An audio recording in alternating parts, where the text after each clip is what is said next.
మాజీ మంత్రి సినీ నటుడు బాబు మోహన్ ప్రజాశాంతి పార్టీలో చేరారు. ఆయనకు కేఏ పాల్ కండువా కప్పి పార్టీలోకి ఆహ్వానించారు. వచ్చే సార్వత్రిక ఎన్నికల్లో వరంగల్ లోక్సభ స్థానం నుంచి బాబు మోహన్ పోటీ చేస్తారని కేఏ పాల్ ప్రకటించారు. ఇటీవల బీజేపీకి బాబు మోహన్ రాజీనామా చేశారు. పార్టీలోని గ్రూపులతో తనపై విమర్శలు చేస్తున్నారని ఆవేదన వ్యక్తం చేశారు.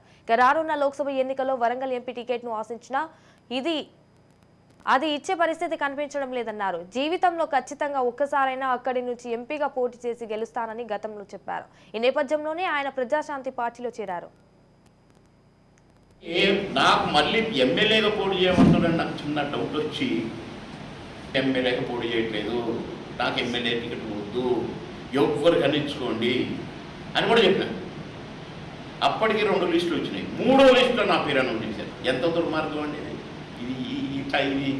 ఇది రాజకీయ పట్టరా దీన్ని వచ్చి మళ్ళా నీకు ఎంపీ టికెట్ నువ్వు అన్నావు కదా, అది నీకే కానీ అది ఇప్పుడు కాదు కదా.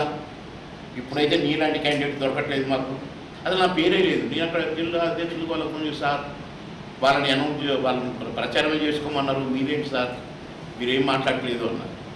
ఇమ్మీడియట్గా చిచి అని రాజీనామా. మా అనుబంధం చెప్పాను కదా, సరే సార్ ఎంపీగా పోటీ చేస్తున్నాను సార్ నాకు ఏమొద్దు సార్, నేను కాకినాడకి ఎక్కినాడు అసలు ప్రచారమే చేయకుండా ఎమ్మెల్యే అయిపోతుంది, నాకు వద్దు సార్, నేను మీకు ప్రచారం చేస్తాను కనుక ఈ వద్దులే అనుకున్నాను. సార్ ఏమో ఇప్పుడు ఇది అన్నారు. సరే కానీ ఎట్టయినా నేను రెడీ, నాకు ఎట్టాగో ఎంపీగా పోటీ చేయాలని కోరుకుంది కదా. కనుక దానికంటే ముందు కేఏ పాల్ గారు ఎంపీ అవ్వాల్సిందే వైజాగ్ నుండి. వారి దగ్గర ఎంత నాలెడ్జ్ ఉందో నాకు తెలుసు, ఎంత ఉపయోగమైందో నాకు తెలుసు భారతదేశానికి. రేపు వైజాగ్ నుండి వారు ఎంపీగా ఢిల్లీలో అడుగుపెట్టి ఎన్ని నిధులు తెస్తారో నాకు తెలుసు, ఎన్ని కోట్ల ఉపకారం జరుగుద్దో ఇండియాకి నాకు తెలుసు. మోడీ గారికి, నడ్డా గారికి, వీళ్ళందరికీ రూపాలుగా